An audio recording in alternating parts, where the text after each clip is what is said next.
Sa pag-usbong ng industriya ng teknolohiya sa Pilipinas noong unang dekada ng ika-21 siglo, sumabay ang paglitaw ng mga lokal na tatak ng mobile phone na naghangad na magbigay ng abot-kayang alternatibo sa mga banyagang produkto. Isa sa mga naging tampok na pangalan sa panahong ito ang Star Mobile.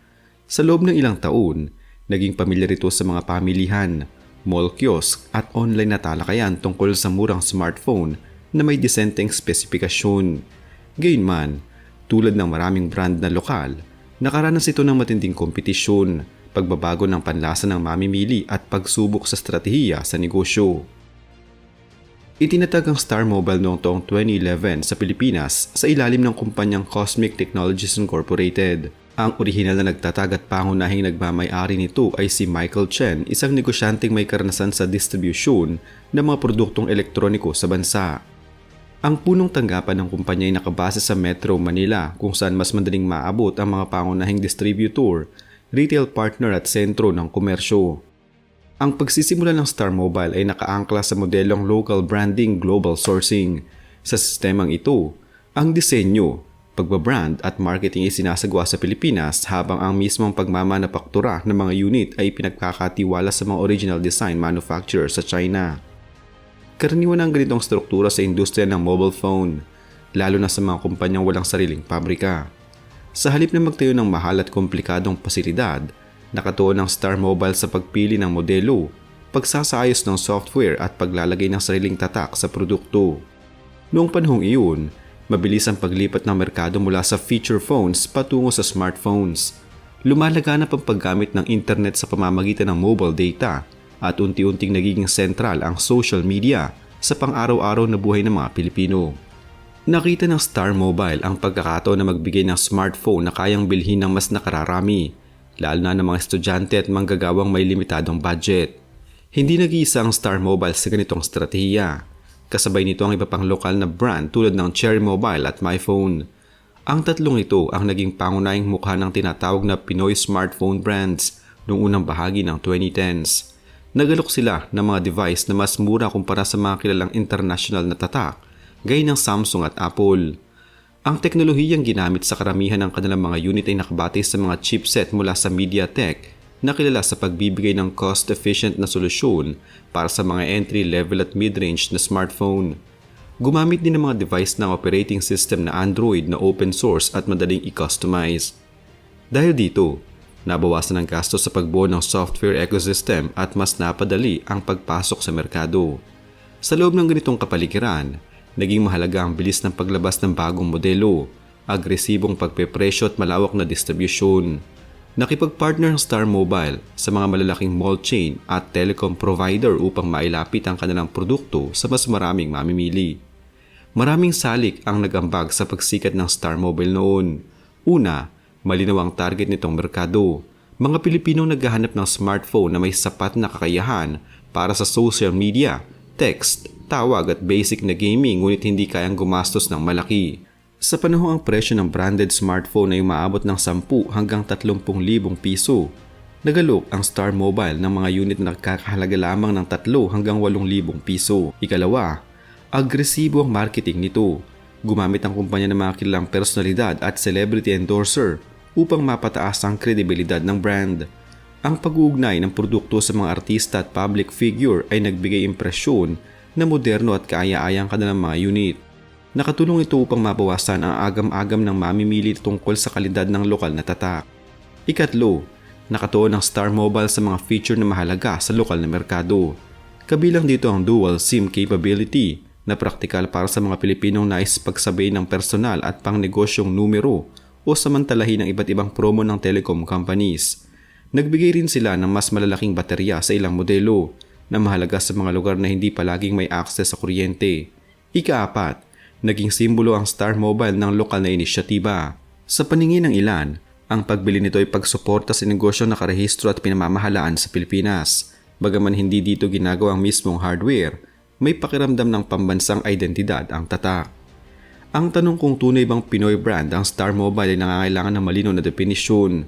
Kung ang batayan ay pagmamay-ari, rehistrasyon ng kumpanya at pamamahala, masasabi na ito ay isang Pilipinong tatak. Nakarehistro ang kumpanya sa Pilipinas, may lokal na opisina at pinamamahalaan ng mga taong nakabase sa bansa. Subalit kung ang batayan ay pagmamanupaktura at teknolohikal na paglikha ng hardware, hindi ito ganap na lokal. Tulad ng maraming brand sa buong mundo, ang produksyon ay sinasagawa sa mga pabrika sa China. Ang disenyo ng board, assembly ng pyesa at karamihan ng technical na bahagi ay mula sa mga dayuhang partner. Sa ganitong pananaw, mas angkop sabihing ang Star Mobile ay isang Filipino-owned brand na gumagamit ng global supply chain. Ang modelong ito ay hindi natatangi sa Pilipinas, maging ang ilang kilalang international na kumpanya ay umaasa rin sa outsourced manufacturing. Ang pagkakaiba lamang ay ang lawak ng kontrol sa disenyo at research and development. Sa kaso ng Star Mobile, mas nakatuon ito sa pagko-customize at branding kaysa sa malalim na inobasyon sa hardware. Sa paglipas ng panahon, nakaranas ang Star Mobile ng iba't ibang issue. Isa sa mga madalas na reklamo ng mamimili ay ang kalidad ng ilang unit. May mga ulat na mabilis ng pagkasira ng screen, baterya o charging port. Bagaman hindi ito natatangi sa brand, naging mas sensitibo ang mga mamimili dahil sa pagdududa sa tibay ng murang smartphone. Mayroon ding mga pagkakataon na inakusahan ang ilang local na brand ng rebranding lamang ng generic na modelo mula sa China nang walang sapat na pagbabago. Ang ganitong usapin ay nagdulot ng tanong tungkol sa tunay na halaga ng lokal na pagbabrand. Gayunman, hindi ito eksklusibo sa Star Mobile at bahagi ito ng mas malawak na practice sa industriya. Isa pang hamon ng after-sales service. May mga customers na nagreklamo tungkol sa mabagal na proseso ng warranty o kakulangan ng pyesa. Sa isang merkado kung saan mabilis ang paglalabas ng bagong modelo, mahirap panatilihin ang sapat na inventaryo ng spare parts para sa mas lumang unit. Ang ganitong suliranin ay nakaapekto sa reputasyon ng tatak. Hindi rin nakaligtas ang kumpanya sa matinding kompetisyon mula sa mga bagong dayuhang brand na pumasok sa Pilipinas noong kalagitnaan ng dekada 2010. Ang pagdating ng mga kumpanyang Chinese na may mas malakas na kapital, mas advanced na research and development at mas agresibong online marketing ay nagbago sa balanse ng merkado. Dahil dito, nabawasan ang espasyo para sa lokal na brand na umaasa sa parehong supply chain ngunit may mas limitadong resources. Maraming dahilan kung bakit medyo tumamlay ang presensya ng Star Mobile sa mga nakaraang taon. Una, nagbago ang inaasahan ng mamimili. Kung dati sapat na ang basic na smartphone na may 1GB RAM at simpleng camera, naging pamantayan ng mas mataas na storage, mas malinaw na camera at mas mabilis na processor. Upang makasabay, kailangan ng mas malaking puhunan sa pagdevelop at pag-angkat ng mas makabagong modelo. Ikalawa, lumakas ang online retail at e-commerce. Ang mga international na brand ay direktang nakapagbenta sa mga Pilipino sa pamamagitan ng online platforms, kadalasan sa presyong halos kapantay ng lokal na tatak. Dahil dito, nabawasan ang kalamangan ng Star Mobile sa presyo. Ikatlo, nagkaroon ng pagbabago sa brand perception, habang ilang dayuhang brand ay nagtagumpay sa pagbuo ng imaheng value for money na may premium na disenyo na natiling nakaposisyon ng Star Mobile bilang budget option. Sa pagtaas ng kita ng ilang sektor ng populasyon, mas pinili ng ibang brand na may mas malakas na global reputation. Walang malinaw at pampublikong datos ang nagsasabing formal na nalugi ang Star Mobile o tuluyang nagsara. Gayunman, kapansin-pansin ang pagbawas ng kanilang presensya sa malalaking malls at ang kakulangan ng bagong modelong inilalabas sa merkado kumpara noong kasagsagan ng kanilang operasyon. Ang ganitong indikasyon ay maaring magpahiwatig ng restructuring, pagbabawas ng operasyon o pagbabago ng focus ng negosyo.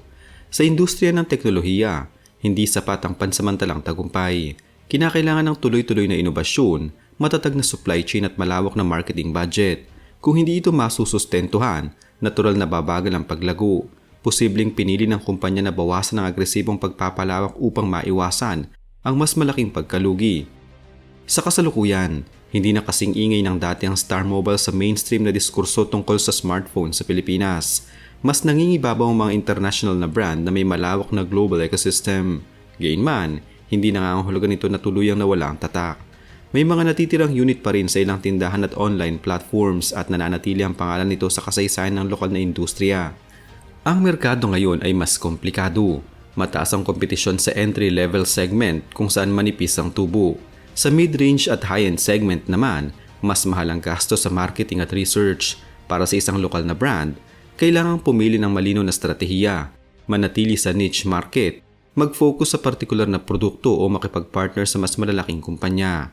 Ang karanasan ng Star Mobile ay sumasalamin sa mas malawak na hamon ng lokal na industriya ng elektronika sa Pilipinas. Ipinakita nito na may kakayahan ng mga Pilipinong negosyante na makapasok sa high-tech na sektor kung may malinaw na estratehiya at sapat na kapital. Naging tulay ito upang masanay ang maraming mamimili sa gamit ng smartphone sa panahong hindi paabot kaya ang mga kilalang tatak. Gayunman, ipinakita rin ng kasaysayan nito na ang pag-asa lamang sa rebranding at murang produksyon ay may limitasyon. Sa paglipas ng panahon, mas nagiging mapanuri ang merkado. Hinahanap ng mamimili ang kalidad, software support at pangmatagalang performance. Kung hindi ito mabibigay, madaling mapalitan ng brand ng mas kompetitibong alternatibo. Ang Star Mobile ay produkto ng isang partikular na yugto sa pagunlad ng teknolohiya sa Pilipinas. Itinatag noong 2011 sa Metro Manila sa ilalim ng pamumuno ni Michael Chen at ng Cosmic Technologies Incorporated. Nakilala ito bilang abot-kayang option sa smartphone market. Naging popular ito dahil sa murang presyo, practical na feature, agresibong marketing at imaheng lokal na tatak. Bagaman Filipino-owned at rehistrado sa bansa, umaasa ito sa global manufacturing network para sa produksyon ng hardware.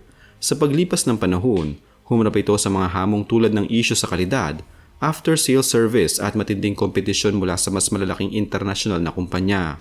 Bumaba ang presensya nito sa merkado at hindi na ito kasing lakas ng dati. Gayunman, mahalaga ang papel nito sa pagpapalawak ng access ng mga Pilipino sa smartphone technology. Sa pagsusuri ng kasaysayan at kasalukuyang kalagayan ng Star Mobile, malinaw na ang tagumpay sa industriya ng teknolohiya ay nakasalalay hindi lamang sa mababang presyo kundi sa tuloy-tuloy na inobasyon, mahusay na serbisyo at matatag na estratehiya. Ang kwento nito ay nagsisilbing paalala na ang lokal na ambisyon ay kailangang suportahan ng pangmatagalang plano upang manatiling matatag sa harap ng pandaigdigang kompetisyon.